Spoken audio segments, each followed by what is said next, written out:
நந்தி மகன் தனை போற்றிடுவோம். கணங்களின் அதிபதி கணபதி திருவடி கருத்தினில் வைத்தே கை தொழுவோம். கணங்களின் அதிபதி கணபதி திருவடி கருத்தினில் வைத்தே கை தொழுவோம்.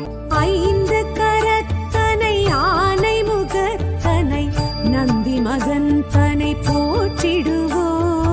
ஐந்து கரத்தனை ஆனை முகத்தனை நந்தி மகன் தனை போற்றிடுவோம். கணங்களின் அதிபதி கணபதி திருவடி கருத்தினில் வைத்தே கை தொழுவோம். கணங்களின்